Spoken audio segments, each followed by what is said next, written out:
You've heard it 1,000 times, right? Believe in yourself, back yourself, trust the process. And sometimes that advice gets you dropped. I've watched riders lose races because they were too confident, stuck with a plan that stopped working 3 laps ago, ignored what their legs were telling them because they believe they had it handled. Here's the thing about confidence. It's not one thing, and more isn't always better. Sometimes you're the hammer, sometimes you're the nail. And if you can't tell which one you are today, right now, in this moment, confidence becomes the thing that buries you. Let's start with something that every cyclist knows, but nobody really talks about. Doing 400 watts off the front of the race feels completely different to 400 watts off the back. Now it's the same number, it's the same legs, but a totally different experience. Off the front, you're choosing the effort, you're in control, you're making the race happen. Off the back, you're reacting, you're surviving, you're paying for someone else's decision. And that's just not psychology, by the way, it's physiology. Forced efforts cost more than chosen ones. Your body knows the difference, even if your power meter doesn't. But here is where confidence gets dangerous. If you believe you're the rider who puts in 400 watts off the front, but today, with this fatigue against this field, you're actually the rider doing 400 watts off the back, you're gonna make bad decisions. You'll attack when you should sit in. You will chase when you should let it go. You'll burn matches you don't have because your belief hasn't caught up with your reality. There's a term for this in psychology, self-efficacy, your belief in your ability to do a specific thing. And then the interesting part is it doesn't update in real time. It's sticky. It's built on what you did last week, last month, that race, last season where everything clicked. But that's not what you can do right now, today, with these legs against this field. And that gap between what you believe and what's actually true, that's where races get lost. So success is supposed to build confidence, right? You do something well, you believe you can do it again. Makes sense, usually true, but not always. I've seen riders get worse after a good result, and not because they got lazy, but because they got rigid. They found something that worked, a pacing strategy, a position in the bunch, a way of racing, and they held on to it tightly, even when conditions changed. And that's a trap. If you believe you've already solved the problem, you stop paying attention to the actual problem. The bunch is different this week. Your legs are different. The wind is different, but your belief is still running on last week's software. You're racing a race that doesn't exist anymore. That's not confidence, that's a delay, and that delay will cost you that race. The best riders I know, they hold their beliefs loosely, they trust themselves, sure, but they stay curious. They're willing to be wrong about what today requires. And there's a humility to it. Not in a weak way, but in a I'm going to stay awake to what's happening way. So some confidence gets built by watching others. You see someone like you do something impressive and you think, I could do that. And that's powerful, especially early on. It opens doors you didn't know existed. But here's the thing, belief built on watching is fragile. When pressure comes, like real pressure, the kind that hurts, that borrowed confidence is the first thing to go. You don't have the reps to back it up. You don't have the evidence in your own legs. I see this with riders who measure themselves against others constantly. Good race, they're flying, confidence through the roof. Bad race, they're questioning everything, total collapse, because their whole sense of themselves is built on comparison. And comparison is unstable. It's always moving. Compare that to riders who anchor belief in their own progress, what they did today versus what they did last month.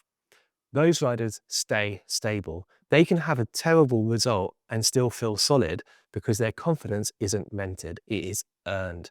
It's built on evidence they collected themselves. So coaches say encouraging things, and that is part of our job. Believe in yourself, you've got this, I know you can do it. And sometimes that helps. Sometimes it's exactly what someone needs to hear. But encouragement that overshoots reality is a trap. If, as a coach, I tell you you're ready for something that you're not ready for, I'm not building your confidence, I'm inflating it. And inflated confidence will go pop. When it pops, that reality catches up. The crash is worse than if I'd just been honest in the first place, because now you failed and you've lost trust in me, the coach who told you it would be fine. This is why I'm careful with language, and coaches should know to be careful with language. I'd rather say something like, you've done the work for this, trust in what we've built, and stay awake to the race, what's happening. That's different from, you're going to smash it, you're going to win. One is grounded, the other is a balloon. It feels good until it doesn't. Okay, so this is where it gets really interesting. You know the feeling, deep in a race, legs are screaming, heart rate is maxed, every breath is a negotiation. That feeling is information, it's complete data, but it's ambiguous information. It means you're in trouble, or it can mean you're in the race. It's the same sensation, completely different story.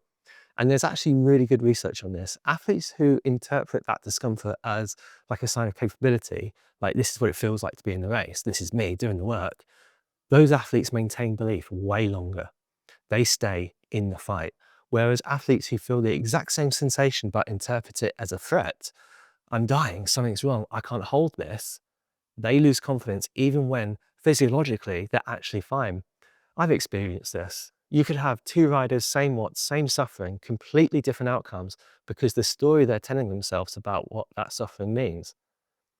I've had this in races. Again, 350 watts on the flat, easy. 350 watts up a climb, impossible. But it's the same effort, doesn't make sense. This isn't about ignoring that pain, by the way. It's about finding that meaning you attach to it. Fatigue is information, not judgment. It's telling you something, but it's not telling you who you are. You get to decide that part. And here's the thing I've learned coaching people with real lives and real egos for a while. If your confidence depends on results, it's going to be unstable because results are unstable. You can't control who shows up, what the weather does, or how your legs feel that day. Perhaps it's a crash that you didn't cause, or a mechanical that you couldn't prevent, an ill-timed puncture. You can do everything right and still lose. That's racing. That's just the nature of it. So if the belief is tied entirely to the outcome, you're on a roller coaster. Great result, you're invincible. Bad result, you're worthless. And you just go up and down and up and down. And that is exhausting. And it's not even accurate because a bad result doesn't mean you race badly. And a good result doesn't even mean you raced well. There are riders who stay solid over time. They tie their belief to the process, the execution. Did I do what I set out to do? Did I make good decisions? Did I race with my head? Those questions have answers you control. And yes, results matter. I'm not saying they don't matter, but they can't be the only thing holding your confidence together. Because if they are, you're creating a building on sand. Self-efficacy, your belief in your ability to execute, is a tool, a powerful one. But like any tool, it works best when it's the right size for the job. Too little belief, you don't commit, you don't push, you quit before you find out what you're capable of. But then too much belief and you stop paying attention, you miss the signals. You ride last week's race in this week's body. Now, the goal here isn't maximum confidence, it's the appropriate confidence, calibrated to what's actually happening around you. And that means building belief through your own progress, not comparison, not what your mates are doing, updating it when conditions change, tying it to process and execution, not just results, interpreting discomfort as information, not a verdict, and staying awake, staying curious, being willing to be wrong about what today requires. That's the skill, not confidence itself, but calibration. Know whether today you're the hammer or the nail, whether that 400 watts is coming from strength or desperation.